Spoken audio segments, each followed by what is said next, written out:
Sa hilagang distrito ng Universidad ng Chengcheng, dinala ng punong guro sina Fang Yi at Ji Ruoyan sa lugar ng anomalya. Ipinaliwanag niya ang mga pangyayari, simula sa insidente ng ginintoang araw, na inaasahan niyang katapusan na ng kanilang mga problema. Gayunpaman, ilang gabi na ang nakalipas, nagkaroon ng sunog sa isang palaruan, isang sunog na napakalakas na kahit ang departamento ng bumbero ay hindi ito mapatay. Nagpapasalamat siya na nangyari ito sa gabi nang walang mga estudyante sa paligid, na nagpapahintulot sa kanila na agad na isara ang lugar. Ipinagpatuloy ng punong guro, na mas sumeryoso ang mukha, bagamat ang isang sunog ay maaaring isang pagkakataon lamang, sinundan ito ng mga sunog sa dalawa pang palaruan. Sinabi niya na personal niyang nakita ang isang pulang-pula na apoy na bumaba mula sa langit at lumutang sa ere, isang malinaw na senyales ng isang sobrenatural na pangyayari.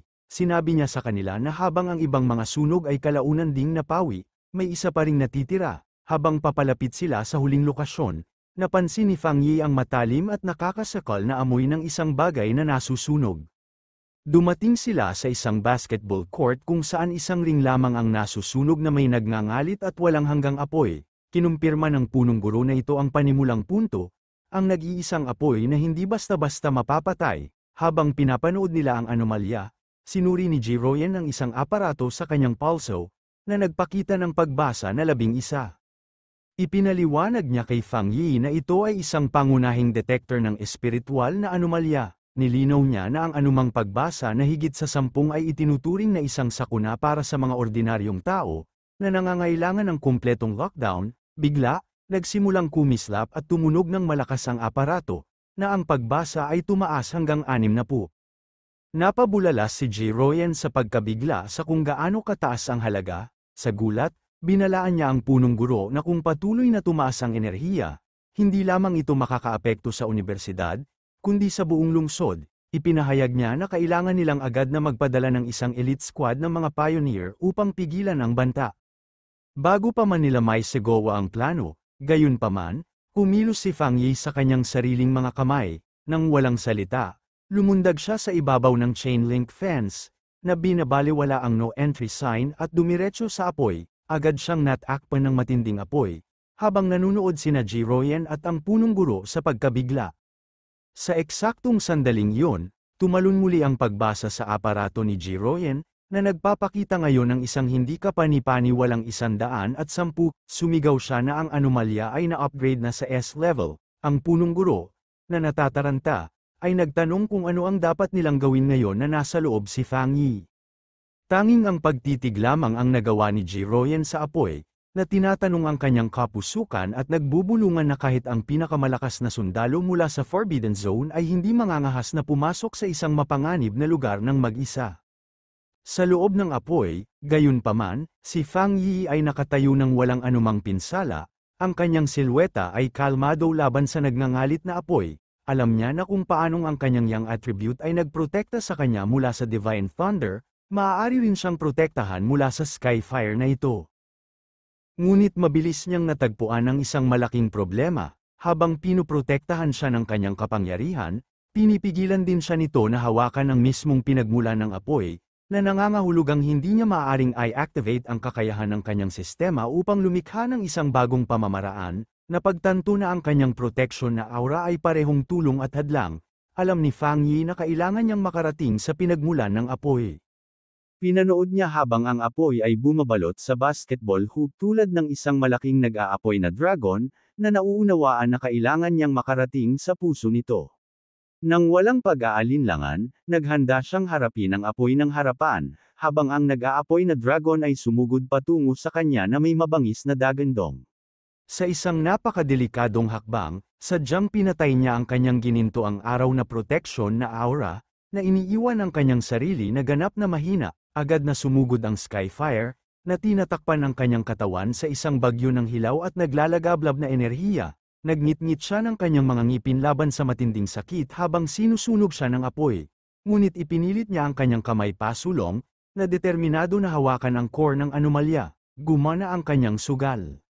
Sa sandaling hinawakan ng kanyang kamay ang pinagmulan, nag-activate ang kanyang sistema, na kinumpirma na nakita nito ang malakas na pagbabago ng Skyfire attribute. Sa kabila ng sakit, Isang determinadong ngisi ang kumalat sa kanyang mukha, namangha siya sa kapangyarihan ng Skyfire, na napansin na ang kalooban nito ay mas malakas pa kaysa sa Desolation attribute na nakuha niya kamakailan. Sa matinding determinasyon, ipinahayag niya na kanyang sipsipin ang kapangyarihang ito anuman ang halaga. Sinimulan ng sistema ang huling kalkulasyon nito, na matagumpay na pinagsama-sama ang bagong datos. Sa isang nagtatagumpay na ngisi, alam niyang nagtagumpay siya. Lumitaw ang isang bagong window ng sistema, na nagpapahayag ng kanyang gantimpala. Nakuha niya ang Skyfire Attribute Technique, ang Nine Dragon Skyfire Sealing Art, isang kapangyarihan na idinisenyo upang puksain ang kasamaan at isara ang lahat ng mga demonyo. Habang pinagkadalubhasaan niya ang bagong kakayahan, ang dating ligaw na apoy ay naging mga extension ng kanyang kalooban, na bumabalot sa kanyang braso tulad ng isang maamong dragon. Kinumpirma ng sistema na ang pinagsama-samang pamamaraan ay naka-unlock na ngayon at handa na para sa agarang paggamit. Habang itinuon niya ang kanyang kalooban, sinimulan niya ang huling proseso ng pagkuha ng mismong Skyfire attribute, na sinisipsip ang esensya nito ng direkta sa kanyang pagkatao. Ang kanyang mga mata ay nagsimulang magningning na may naglalagablab na pulang ilaw habang lumilitaw ang mga nag-aapoy na marka sa kanyang mukha, isang pisikal na tanda ng kanyang bagong kapangyarihan. Habang nakatiklop ang kanyang mga kamay sa isang selyo at ang kanyang mga mata ay nagliliyab sa pulang enerhiya, naghanda siyang ilabas ang kanyang bagong tuklas na kakayahan, na tinatawag ang pangalan ng Nine Dragon Skyfire Sealing Art. Habang inilalabas ni Fang Yi ang kanyang bagong kapangyarihan, malalaki at nagniningning na pulang tanikala ang sumabog mula sa kanyang likod, na humahampas sa apoy. Sa labas ng bakod, nanunood sina Jiroyan at ang punong guro na may pagkamangha. Agad na nakilala ni Jiroyan ang energy signature, na kinilala ito bilang isang sealing aura. Naalala niyang nakita ang isang high-level military pioneer na nag-seal ng isang forbidden land noon.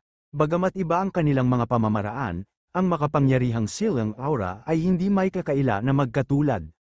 Sa isang utos na lumiit, iniutos ni Fang Yi sa mga tanikala na umatras. Humila sila papasok ng may napakalaking puwersa, na tinitipon ng lahat ng ligaw na Skyfire at pinipiga ito sa isang solong, mahigpit na nakatali na orb ng purong enerhiya, lumulutang sa hangin. Hawak ni Fang Yi ang nakatanikalang bola ng apoy, na kumpleto na ngayon ang proseso ng pagsil. Ang selyadong orb ng apoy ay marahang lumutang pabalik patungo sa basketball hoop, damapo ng elegante si Fang Yi at ipinaliwanag ang sitwasyon sa punong guro at kay Jiroyan. Sinabi niya na pansamantala niyang nasil ang Skyfire at sinabi sa kanila na huwag ay unseal ang palaruan o payagan ng sinuman na malapit dito para sa pagkukumpuni. Ito, paliwanag niya, ay pipigilan kahit papaano ang apoy na kumalat pa. Agad na sumang-ayon ang punong guro, na tinitiyak sa kanya na mananatiling selyado ang palaruan, at idinagdag na hindi ito problema dahil ang unibersidad ay may 7 o 8 iba pa. Si Jiroyan, gayunpaman, ay pinanood si Fang Yi na may tahimik at matinding tingin, na mahirap basahin ang kanyang ekspresyon. Ang punong guro, na labis na humanga, ay nagkomento kung gaano nakakatawa si Fang Yi at nag-alok ng anumang karagdagang tulong na maaaring kailanganin niya. Si Jiroyan, gayunpaman, ay sumabat, na sinasabi sa punong guro na kailangan niyang makipag-usap kay Fang Yi tungkol sa ilang bagay. Masayang nagpaalam ang punong guro, na iniiwan silang dalawa na mag-isa. Nang makaalis na siya, bumaling si Jiroyan kay Fang Yi, na ang tono ay direkta at seryoso. Sinabi niya sa kanya na itinago niya ng napakahusay ang kanyang tunay na kalaliman. Sinubukan ni Fang Yi na pagtakpan nito ng casual, na sinasabi na ang Skyfire ay talagang makapangyarihan at mahirap harapin, ngunit nakita niya ang kanyang pagkukunwari. Sa isang matalim na tingin, sinabi niya sa kanya na tumigil sa pagpapanggap, na nilinaw na hindi siya nagsasalita tungkol sa apoy, kundi tungkol sa kanyang sariling hindi kapani-pani walang talento at antas ng kapangyarihan. Ibinaba ni Jiroyan ang kanyang matinding pagtatanong, na inaamin na normal para sa mga pioneer na magkaroon ng mga lihim, lalo na para sa isang kasing lakas niya. Si Fang Yi ay nakinig lamang na may kalmadong ekspresyon. Pagkatapos ay nagbago ang kanyang tono, na naging mas seryoso at taimtim. Ipinaliwanag niya na bagamat wala siyang karapatang magtanong sa kanya ng anuman, umaasa siya na makikinig siyang mabuti. Iginuhit niya ang isang madilim na larawan ng isang hinaharap na mundo sa kaguluhan. Isang panahon ng malaking pagbabago kung saan desperadong kakailanganin ng bansang siya ang mga nangungunang talento na tulad niya. Inilagay niya ang kanyang potensyal sa malinaw na pananaw, na sinasabi sa kanya na sa sandaling ganap na manumbalik ang espiritual na enerhiya, ang isang tao na may kanyang kapangyarihan ay magiging kasing halaga ng isang modernong panahong sandatang nuclear. Dahil dito, babala niya, ang bawat pangunahing kapangyarihan, mula sa iba't ibang military forbidden zone hanggang sa Spiritual Energy Association, ay magmamadaling kunin siya. Sinabi niya sa kanya na maging handa para sa mga high-level na opisyal na personal na magbigay sa kanya ng mga imbitasyon na may hindi kapani-pani walang mapagbigay na alok. Inamin niya na mayroon siyang sariling mga dahilan para sabihin ito sa kanya. Kung sasali siya sa kanyang military unit, ito ay magiging isang malaking asset, at magkakaroon sila ng isang makapangyarihang kaibigan. Sa makatuwid, pinayuhan niya siya na magsimulang mag-isip tungkol sa kanyang mga opsyon ngayon, upang hindi siya mabigla kapag dumating ang panahon. Si Fang Yi, gayunpaman, ay tahimik sandali bago magtanong ng isang kakaibang tanong. Nagtanong siya kung bakit tila nag-aalangan sina Jiroyan at Wang Liang na kunin siya para sa kanilang sariling forbidden zone, na kumikilos pa nga na para bang hindi siya karapat-dapat. Ipinaliwanag ni Jiroyan na ito ay dahil sa isa pang maalamat na rehiyon ng militar, isang grupo na napakalakas na nadama niya na mas interesado siyang sumali sa kanila. Isang maliit na ngisi ang lumitaw sa mukha ni Fang Yi nang kumpirmahin niya kung ang ibig niyang sabihin ay isang top-level unit.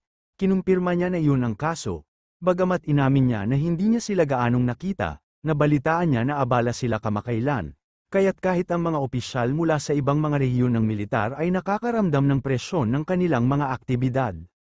Binabago ang paksa. Iminungkahi niya na tumigil na sila sa pag-uusap at umalis, dahil inimbitahan sila ng punong guro na kumain sa cafeteria ng unibersidad. Habang naglalakad sila, tahimik na napagpasyahan ni Fang Yi na kahit ang pinakamakapangyarihang puwersa ng bansa ay nahaharap sa kanilang sariling malalaking problema, ang kanyang isip ay naglalaro sa mga implikasyon. Ang mga salita ni Jiroyan ay nangangahulugan na ang nakakatakot na mga anomalya na may kapangyarihan na higit pa sa mga kakayahan ng kasalukuyang mga pioneer ay nagsimula ng lumitaw. Napagtanto niya na ang mga pioneer na lumalaban sa mga banta na ito ay dapat nakasama ang mga spirit creation realm cultivator na tulad niya. At marahil ang ilan na mas malakas pa, isang bagong pakiramdam ng pagkaapurahan ang bumalot sa kanya. Naramdaman niya na ang araw ng ganap na pagpapanumbalik ng espiritual na enerhiya ay mabilis na papalapit, at ang kanyang mga paghahanda ay malayo pa rin sa sapat. Ang kanyang mga iniisip ay bumalik sa agarang gawain, kung paano pinakamahusay na gamitin ang Skyfire attribute na nakolekta niya kamakailan. Sinuri niya ang kalikasan nito, isang hindi regular, ligaw, at nakakasunog na apoy na walang iniiwan. Napagtanto niya na ito ang magiging perpektong sandata laban sa mga anomalya na maaaring magparami o magbagong buhay ng walang katapusan. Bigla, isang ideya ang pumasok sa kanya. Ang ligaw at makapangyarihang kalikasan ng Skyfire ay isang perpektong tugma para sa kanyang Crimson Flame Blade technique. Naisip niya na nagpapaganda ng kanyang espada sa bagong kapangyarihang ito, na napagtanto na ito ay magiging isang hindi kapani-pani walang pagpapahusay sa kanyang estilo ng pakikipaglaban.